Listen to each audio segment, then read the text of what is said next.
before we started Mass, we're in the back of the church, and I said to our server, Christopher, I said, do you know who Tony the Tiger is? Because I wasn't sure, if everybody, I know all us old people know who Tony the Tiger is, but I wasn't sure our young people, and he knew exactly who Tony the Tiger was, and he knew his famous phrase. His famous phrase is, they're great, and he even knew what they were. Frosted Flakes, Kellogg's Frosted Flakes. The reason I wanted people to at least have an idea of this famous tiger and his phrase was this. I saw in Facebook this priest I met about 25 years ago. He sends out these Facebook things just about every day, and it's a one-frame cartoon, and they're all just great. I mean, you read these and you laugh. Now, I told what this was, this little one-frame cartoon, at the previous two Masses, and nobody laughed. So I guess it would just be my warped sense of humor. But here's the setup. Tony the Tiger is laying on a couch, and he says to his doctor, I don't feel great. See? Okay. I think it's funny. Lighten up, folks, lighten up. and maybe for most of us, in a sense, we don't feel great, what's going on in our world, our nation, our state, our own county, our families. We don't feel great about it. And like the Israelite people of the first reading today, we might even think, is the Lord in our midst or not? Personally, as I was thinking about this and while it's going on, I thought that maybe there's a couple other questions we might ask. One is, what would Jesus do in this situation if he was walking the earth in 2020? As people of faith, what are we being asked to do in the midst of all that's going on, not just locally, but throughout the world? There's certainly uncertainty, there's certainly fear, there's increased concerns for families and other people, and even ourselves. Yet I would say to you, and it's probably not my pay grade to say this, but I'll say it anyways. The coronavirus is not going to lead to the zombie apocalypse. It's not the beginning of the end. We've been through other things, but it's serious, so we need to take it seriously. And there certainly are things we're hearing that we need to take seriously. Who knows, but it's been said that some of the nations, particularly one country, I can think in particular, where people were asked nicely to maybe not do things, to lessen their involvement with people to whatever degree, and they just didn't listen. Life went on as though it was 20 years ago.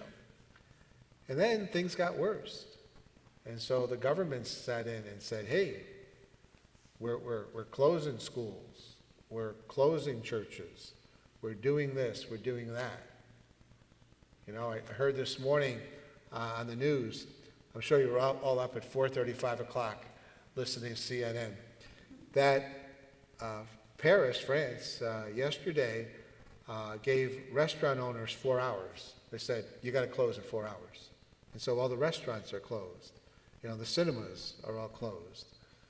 I forget exactly where it was, but maybe it's Italy. Yeah, Italy. The only places that are open are the pharmacies and the grocery stores. So what are we being asked to do? We've heard this all before. Try to stay healthy. Try to stay healthy. Now, sometimes that's beyond us, but we do what we can to be healthy. And then you hear this. wash your hands. Wash your hands. Wash your hands. And then you hear, wash your hands. With soap and water. They say, hey, do this. I love one thing I was reading in the paper said, if your hands are dirty, wash them. Duh. Yeah. I heard today on the radio, somebody said, when's the last time you focused on cleaning the fingertips of your hands? I think we probably wash them when we're doing it. But, wash your hands. Then we hear, avoid one-on-one contact with people who are sick. It's just not for their health. It's also for yours. It's a two-way street here that we're concerned about. This is, as I said, not the end of the world, but I think we're trying to say, can we do what we can to keep people healthy? Although many people will get sick and they're going to live and it ain't going to be the end of the world. But what can we do out of care and concern for our neighbor? Care and concern for our neighbor. Now, just because someone's sick and you don't visit them doesn't mean you don't make other contact with them. They got a few new inventions that might help with this. One of those new inventions is a thing called the phone. Don't know if you have one of those, but some of you people probably got the newest thing, landline. No. But, we call people. Maybe FaceTime them. Maybe text them. Maybe email them. That's old school. But and here's something. This might take a little longer. A letter, a postcard. I heard a story about someone who was writing a letter, put it in an envelope, put it in the mailbox without a stamp. They didn't realize you had to put a stamp on it. We're advised, I sort of alluded to at the beginning of Mass, to keep space between other people, Again, it may seem a little awkward, but it's for good reason. Will this last forever? No. But some of the things that we're doing are really common sense. Some of them we should have been doing without even thinking about it, like washing our hands and being careful about our presence with the sick. You hear it all the time. If you're sick and got the flu, don't go to the hospital, don't go to the nursing home. Well, there's a reason for that. There's a reason for that. We hear the thing about if you cough or sneeze, use a tissue or whatever, or use your elbow, use your elbow. This is a great thing. I got this vestment on. You go like this. You know what this is called? The Count Dracula sneeze. That's right. When you're a priest, it looks like it. And then a little note to Count Dracula, send your clothing to the cleaners to be cleaned, If you're sick, stay home. Stay home. All of us, and I'm one of them too, we've gone to work when we were sick. You'll say, well, I got to do this. I, as a priest, I'm not, the older you get, it seems you don't get sick too often. But, there's been times in my priesthood where, I'm alone, I'm in a parish, I got a responsibility to the parish, and I'm sick. If it was anybody else in the parish, they would have stayed home, but not the priest. He comes over and contaminates you all. Not to be, disrespectful of the situation, but, we need to think about that. Do we really need to go? Because if we're sick, not a make-believe sickness, a real sickness. Mom, Dad, I'm sick. No, you're not. Go to school. Go to school. If you're sick, don't come to church. Did you hear that, Father? Don't come to church. Okay, I hear it. And when's the last time you had a priest say to you, don't come to church? Because there are times. And one of the things here is that, yes, we're called to come together with our fellow believers, to be nourished by the Word, the Scriptures, and be nourished at the table with the Eucharist, yes. But there are times when that won't happen. If we're sick, we can watch it. Many people are watching it, live streamed. to them at their home. Something we weren't doing in this parish 3 years ago, but we do it now, and a lot of other people are doing it, or should start to think about doing it. You know, you may or may not know that certain countries, a friend of mine who watches from Singapore, their churches have been closed for a while. And so he's been watching us from Singapore. He doesn't watch it at this time because it's almost 11 p.m., but he watches it delayed, so to speak, archived. You know, people in Italy, they've been shut down. Boston, the Archdiocese of Boston, not too far from us, suspended, stopped, prohibited all masses to be said in public. Now, you know, I can come out here, I can say mass and live stream it to the parish. That's not in public, that's sort of private. But we're getting the word out. I just read that the Vatican said, this is the Vatican only, this is not Albany Diocese, but the Vatican said, since there's a prohibition on people gathering, they will not have Holy Week services, and I think Easter Sunday included, with people present. What the Pope is doing, he's saying Mass privately, if you will, at the residence where he lives, St. Martha's, and they're recording it, they're streaming it out.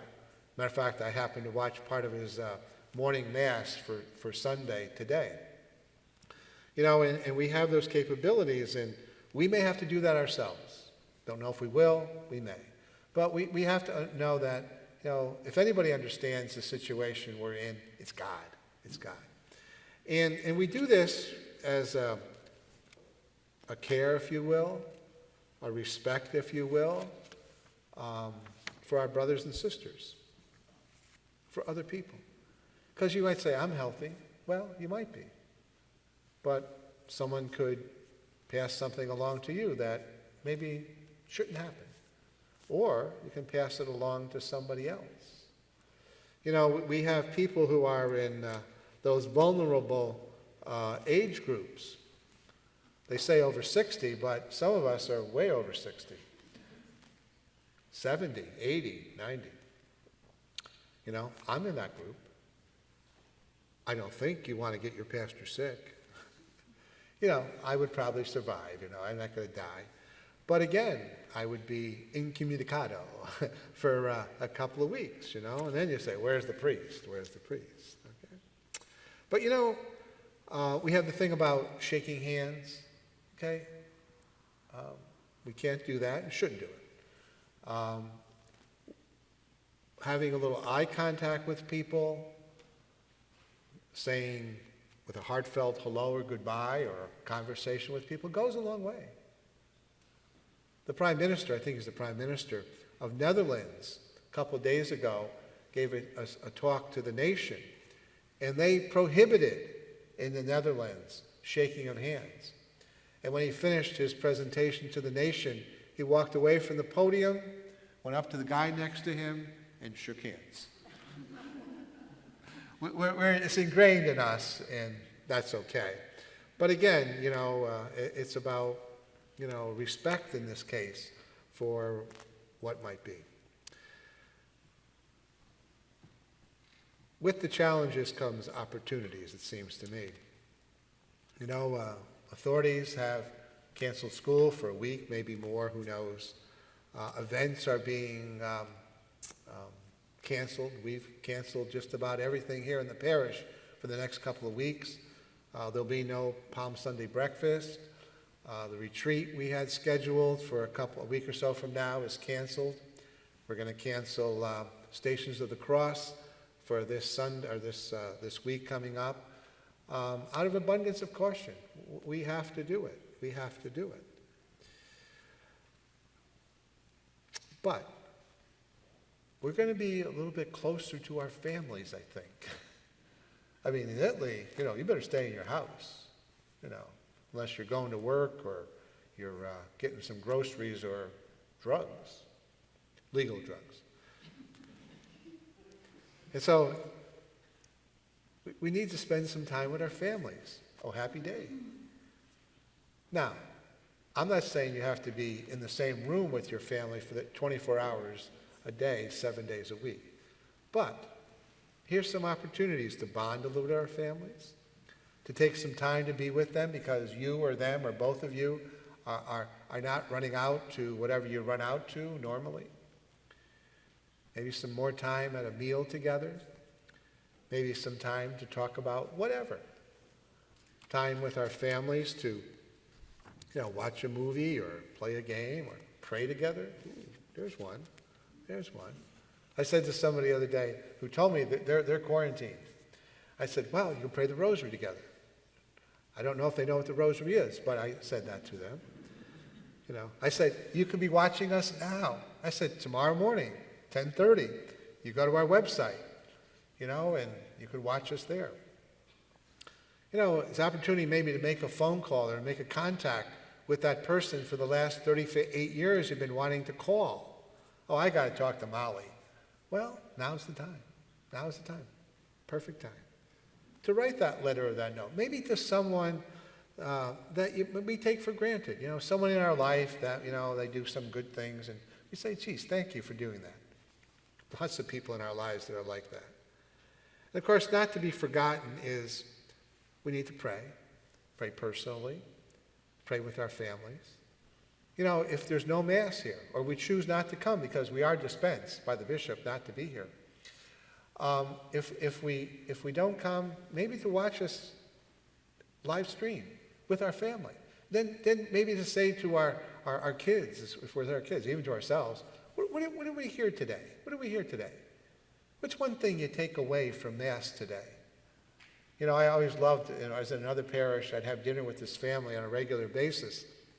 And I'd say to the kids, what did you hear today? Inevitably, the only thing they heard was the joke I told. That's okay. It's a start. But there might be other stuff. What do we hear? And I guess there's one more thing. Don't hoard. Leave some pasta, some hand sanitizer, some toilet paper, and even Doritos for somebody else.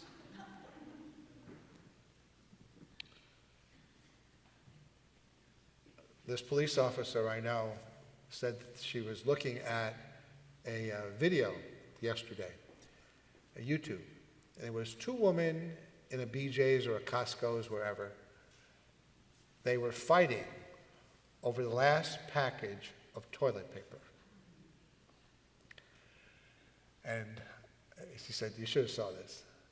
I said, couldn't they split it? You take 100, I take 100? Because those packages are about 10,000 rolls to a package. Come on now. Hand sanitizer. Okay, it's hard to find. A priest in our diocese told me that he put 7 bottles out at the entrances of the church. He went away for a little bit. He came in to church, back to church. 5 of them were gone already. Somebody took them. And there was a person there trying to take a 6th bottle, and he said, it was a woman, he says, what you doing? Oh, I'm going to take this. I thought it was a souvenir. Souvenir, okay. And then you say, well, Father, why did you mention Doritos? Well, if you read the Times Union 3 days or so ago, they talked about the fact that college students, where many of them, school suspended or just terminated for the year, they got to do online stuff, but they needed to leave campus. And some of them were able to stay, I guess, but most of them were being asked to leave for a period of time. And it said in a headline on page 7, college students hoard water and Doritos. Okay. Care and share. Maybe that's what it comes down to. Or maybe another way it comes down to is God loves us. God loves you. And may others, through our actions, of caring and sharing, be reminded that God is indeed in our midst. Let's pray.